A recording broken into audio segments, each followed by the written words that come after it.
We're back with Kwanele Asante. Kwanele, I want to go to the chat room and read a few questions. Karen asked, how did cancer change you as a person?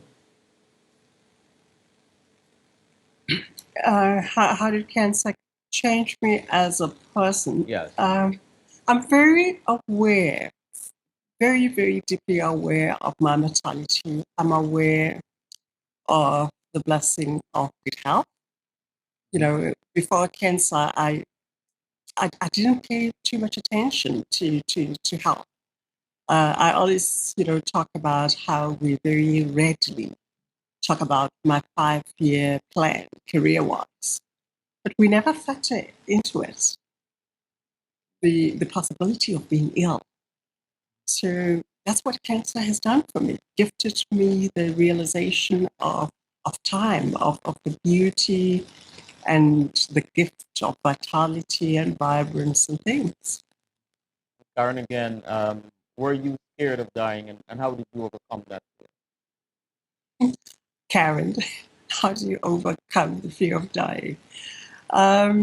Yes, and that's why I don't self-identify as a survivor, a warrior, or things like that, the traditional terms. The fact is, and the truth is, I was not this brave Amazon woman. I was petrified that I was going to die. And I went through a lot of counseling to prepare for dying. My therapist and I read books around the subject. She helped me um, think about what I wanted to say to the children, writing letters, what kind of service do I want. So we actively prepared to help me cope as I wait. Women around you, I read that you've observed dying from cancer because of the lack of treatment. How did this affect you? How did you react emotionally when you saw this happening?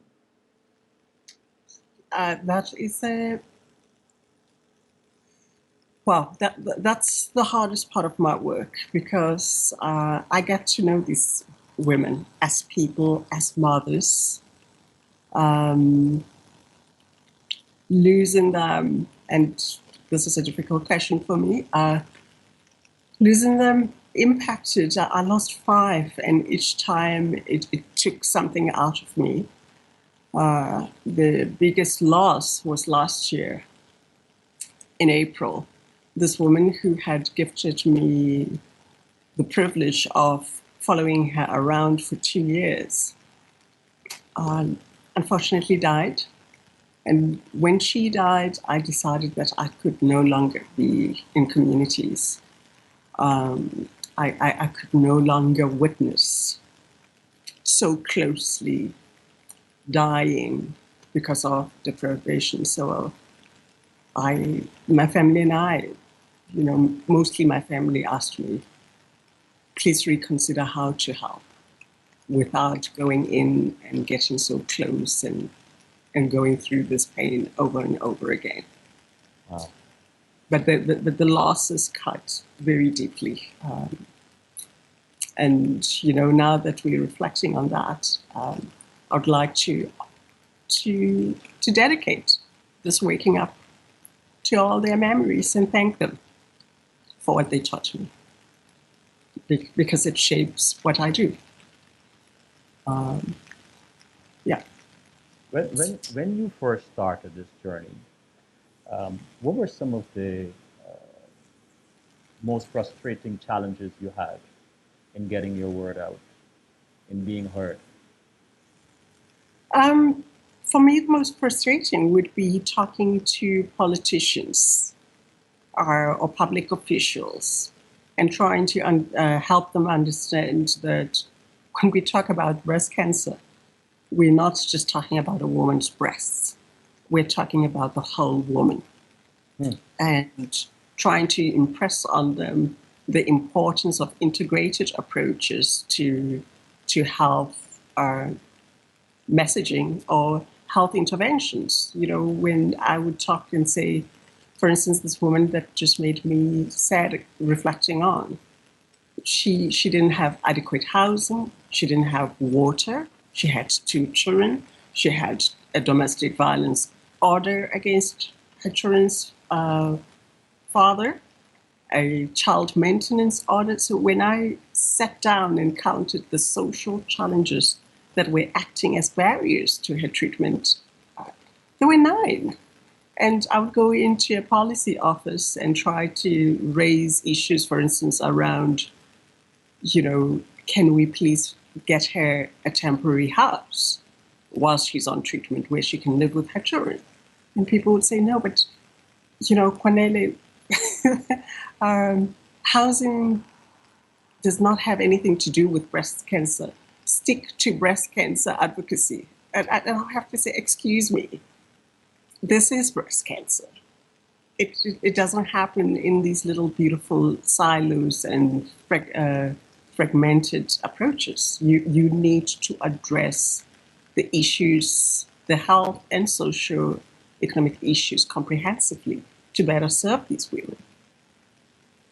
So yeah, and that still remains a battle. Our people just don't, as yet, truly comprehend the value of integrated multidisciplinary health approaches within an African context. Would you say your legal background has helped you tremendously in your advocacy? My legal background is my rod. My legal background is my sanity, tool. I use the law, I always say, as a tool for social change. I don't use it just as a technical application of various laws. Do you have a particular experience where if you did not have this in your arsenal, you probably would not have it would not have turned out favorable? Do you have a situation like that? Yeah, and we referenced Edwin earlier. I entered law school at age 32 because Edwin basically, I keep saying, hounded me into law school because he always said, you have such a passion for social issues, but talking from an ethical, human being, this is the right thing to do frame is not as effective as when you can apply legal instruments to advance your cause. So yeah, the law is I carry around the South African Constitution in my pocketbook, and I invoke it at every corner. And people always say, "Gee, are you serious? Do you really carry your Constitution in your pocketbook?" Yeah, because it's the manual for what I do. Yeah, so Did you yeah, I love the imagine law. many years ago when you would when you graduated with your liberal arts degree, your degree in liberal arts, did you imagine you would be doing something like this, Kwanele? Being such a voice, such a powerful voice for the downtrodden? No, no, I thought I was going to be very rich by this age. But do you ever feel like stopping? Did you ever feel like quitting along the way? Quitting would be. Have I ever felt like quitting? Yes. And as soon as I have thought and considered quitting, then I think of the social need. Mm-hmm. And I ask myself, will you be able to live with yourself? Will you sleep easy if you quit this to go do something else? And the answer has always been no, this is what you're here to do, especially on the second trip through life. This, And so, yeah. this could not have been an easy journey, Kwanele, yet here you are, being sought after to give speeches to accomplished women like yourself and all these wonderful things, given award, being invited on panels and so on. Um, how, how do you stay grounded?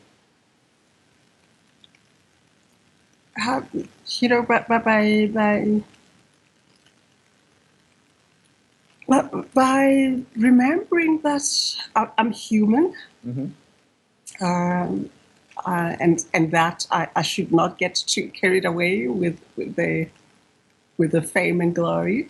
There's no fame, but there's absolutely increasing acknowledgement of the work that I do. So I try still quiet times for myself to go commune with trees. And very strangely, increasingly, the more I get acknowledged, there's always a deep sense of quietness when after I receive the news.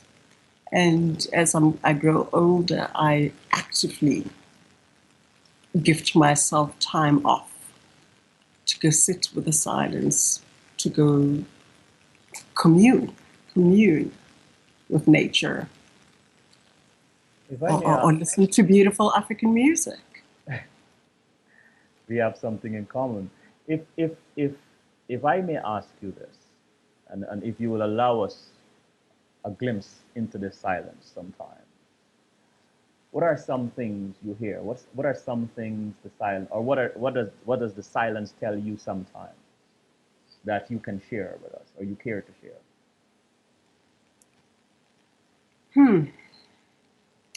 Wow, the silence is always just,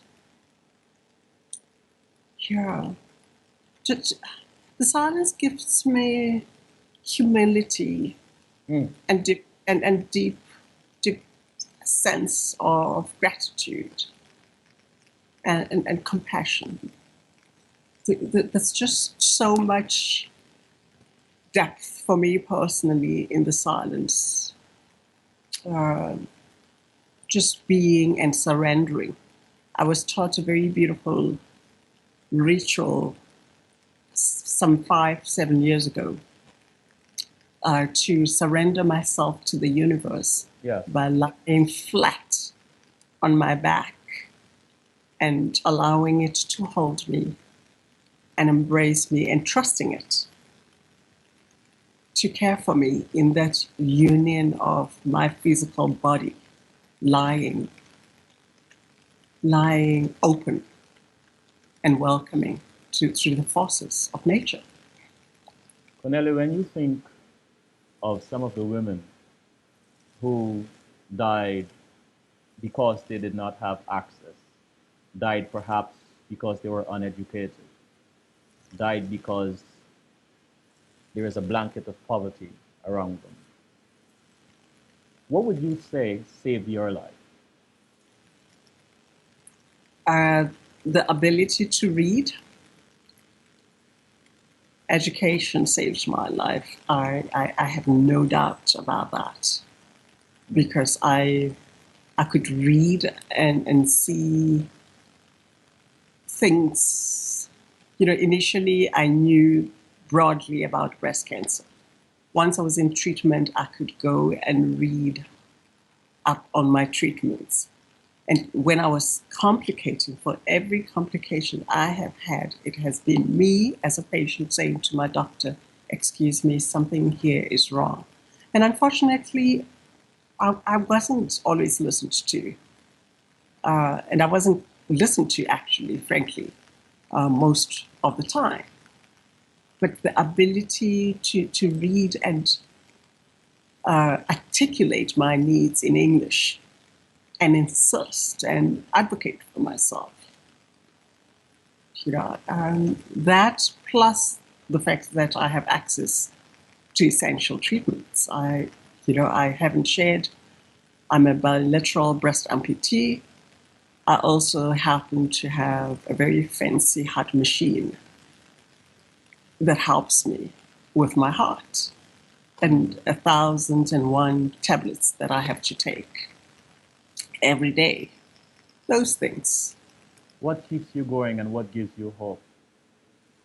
What keeps me going? My work, and what gives me hope is the increasing interest of key policymakers and other influential people to listen to my work and try to understand what it is that I do. And yeah, my new passion, academia, studying, discovering new knowledge, challenging existing paradigms. Yeah, I'm hopeful that I might live to be 50.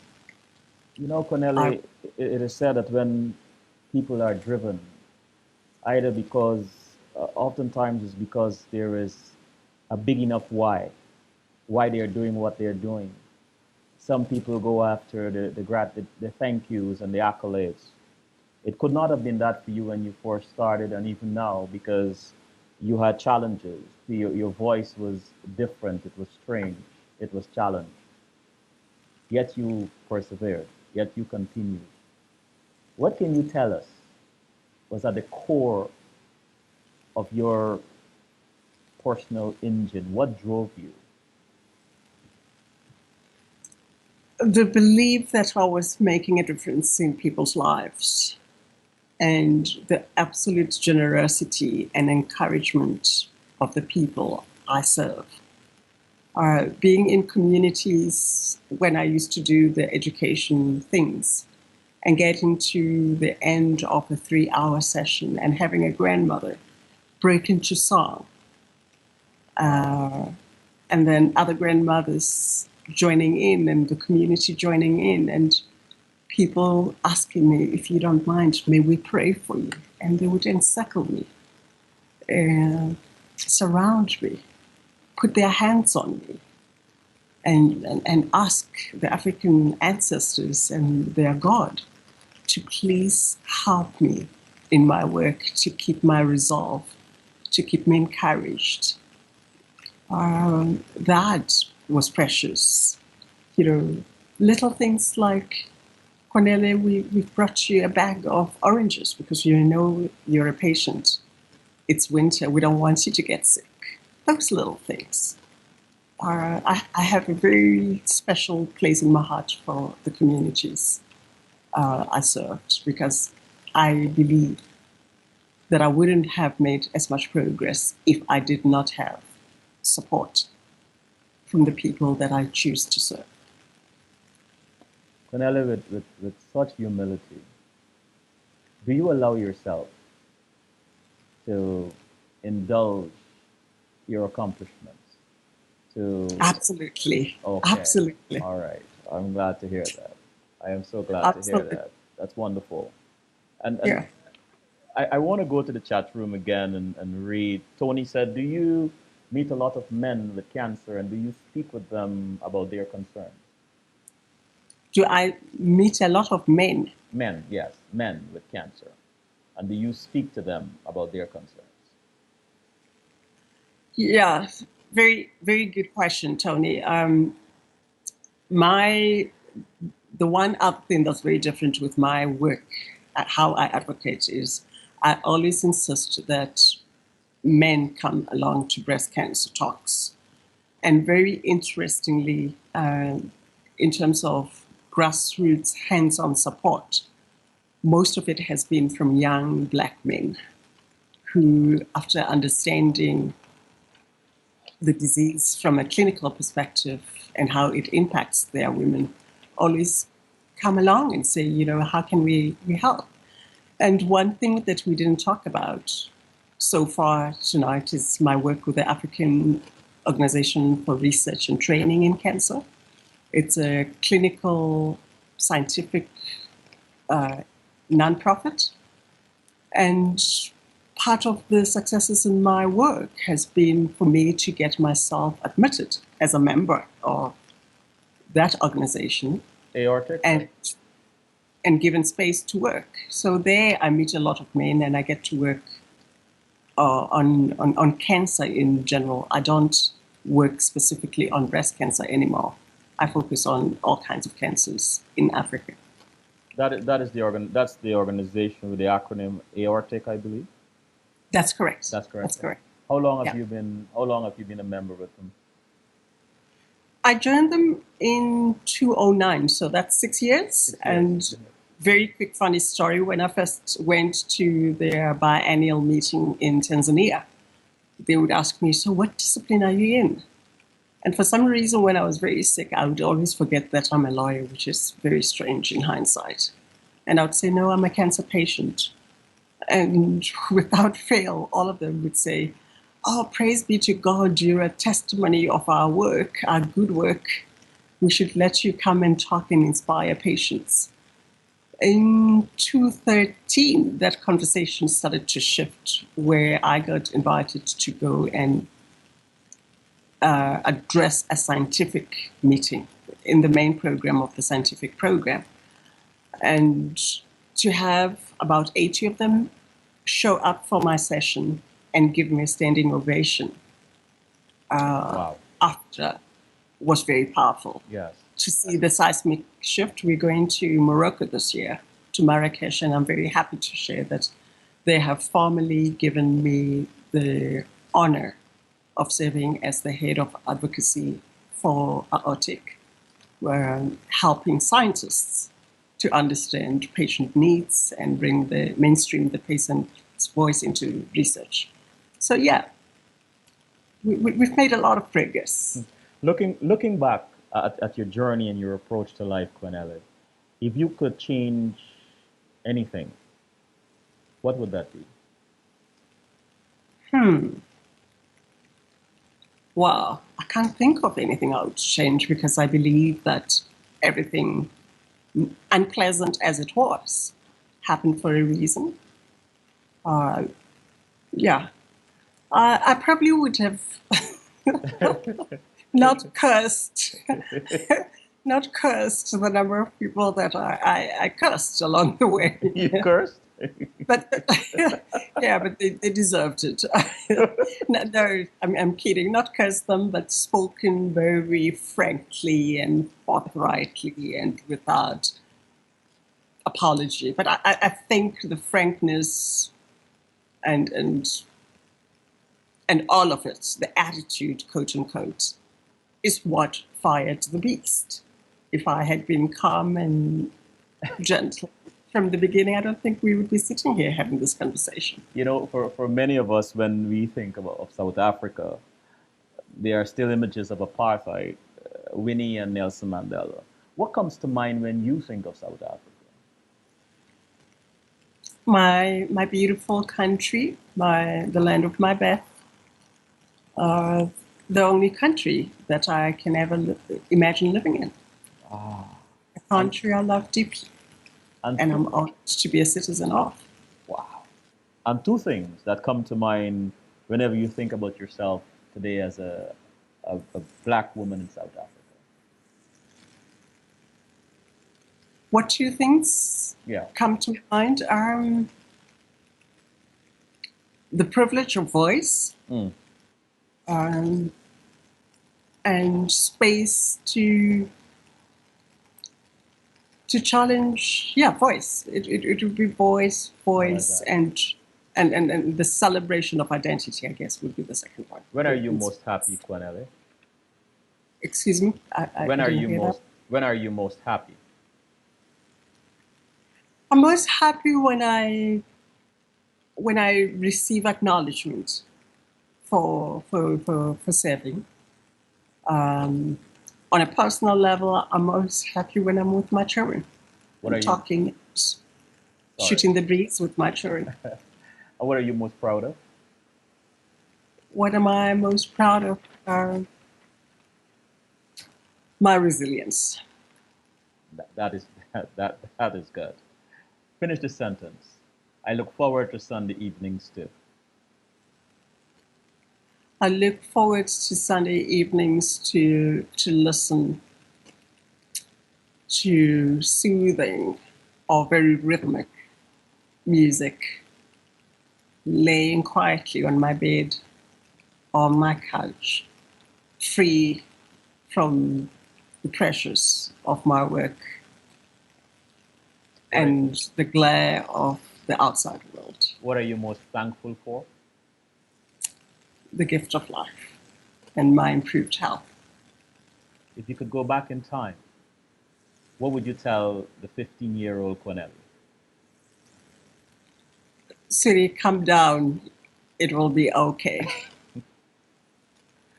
What would you like to be your legacy? She served and made a difference to Africans who needed help. What drives you crazy about being Kwanele Asante? My my inability to just walk away. two, That's two, two, determination. Yeah. two comments from the chat room quickly. Sadie said, asked, what are some personal frustrations with the healthcare system? I guess you can give one. We're almost out of time.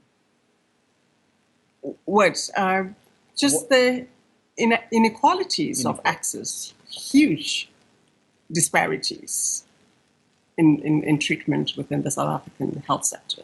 A pet We peeve. have a we have a dual health system. A pet peeve about what you do. Sadie asked again. Excuse me, what about what I do? A pet peeve about what you do.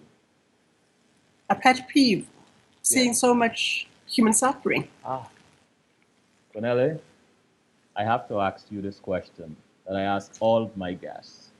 What makes Yes. you laugh out loud? What makes me laugh out loud would be, yeah. My daughter's ridiculousness. My daughter, yeah. Can you But stand by that yeah, statement? Can you yeah, stand by that statement when she watches this show? yeah.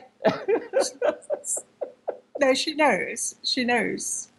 Cornelia, I am really humbled by your resilience and your grace tonight, giving us this time when you should be sleeping.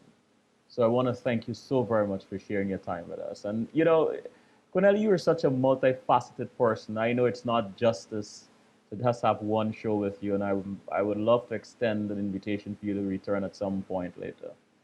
Is that okay with you?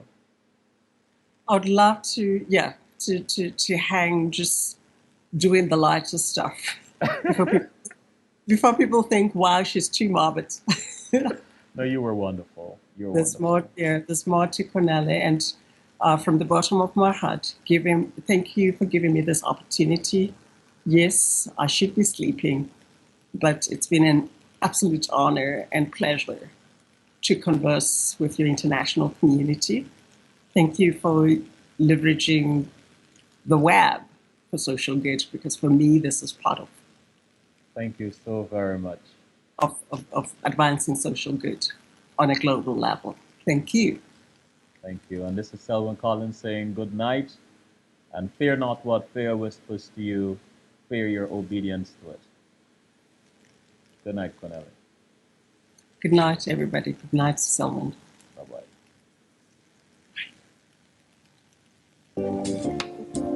Every color of my world, that's what you are. Like a lion rules the jungle, you rule my heart. And only you can help us.